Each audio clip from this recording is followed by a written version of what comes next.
या ब्लॉक में जब किसी को काम काज की आवश्यकता पड़ती है तो वो भी उनको भी पैदल जाना मजबूरी हो जाती है।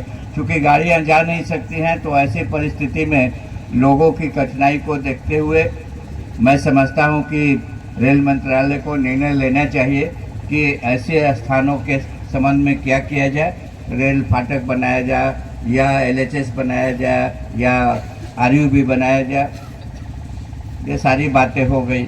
उसके बाद रेलवे मंत्रालय ने निर्णय लिया कि ठीक है, हाँ, जनता को कठिनाई हो रही है, हम कोई आपत्ति नहीं करेंगे यदि राज्य सरकार कंपोजिट स्कीम के अंतर्गत इसको बनाने का कार्य करे। कुछ दिन तक मामला राज्य सरकार के पल्ले में रहा, उपायुक्त के पल्ले में रहा, तो राज्य सरकार पैसा देने से तो रही, पैसा नहीं दिया, अंततोगत्वा नहीं बना। फिर हम लोगों ने रेल मंत्रालय में अप्रोच किया, पार्लियामेंट में क्वेश्चन किया कि ये कार्य होने वाला नहीं है, राज्य सरकार किसी भी प्रकार का सहयोग करने के लिए तैयार नहीं है, वो कहती है कि उसके पास राशि नहीं। तो पूरे भारत सरकार के स्तर पर यह निर्णय हुआ कि ठीक है, यदि ऐसी बात है तो जहाँ जहाँ जिन जिन सांसदों को ये दिक्कत हो रही है वो सांसद व्यक्तिगत तौर पर रेल मंत्री जी से संपर्क करें और अपनी कठिनाइयों को बताएं।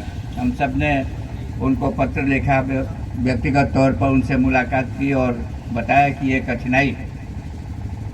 तब जाकर के ये निर्णय हुआ, जिन जिन सांसदों का पत्र जो है वो DRM के लेवल से और GM के लेवल से अग्रसारित होकर के गया और उनकी अनुशंसा प्राप्त थी उस पर, उन सांसदों का जो LHS बनाने का प्रस्ताव था उसकी स्वीकृति भारत सरकार के द्वारा प्रदान की गई और राशि का भी आवंटन किया गया। ये रही इस पक्ष की और इस LHS की पृष्ठभूमि।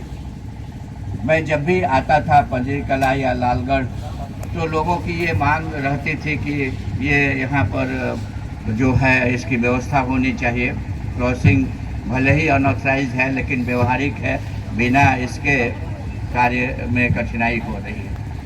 अब केंद्र सरकार के द्वारा और रेल मंत्रालय के द्वारा जो ऑथराइज्ड क्रॉसिंग है उस पर तो उन्होंने फाटक बनाने का निर्णय ले लिया, एक मैन्ड फाटक और एक अनमैन्ड फाटक। तो मैन्ड फाटक में तो रहता है, आप लोग सभी इससे अवगत हैं कि वो गेट गिराने का और गेट उठाने का काम करता है। अनमैन्ड फाटक में ये है कि वो ऑटोमेटिक है, अपना उठ जाता है और बंद हो जाता है।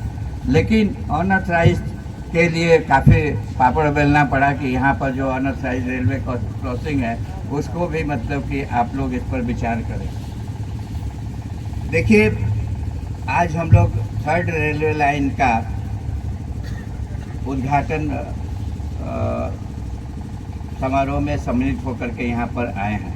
आदरणीय विधायक जी भी वहाँ पर उपस्थित थे। माननीय प्रधानमंत्री जी ने उसका उद्घाटन करने का ऑनलाइन कार्य किया।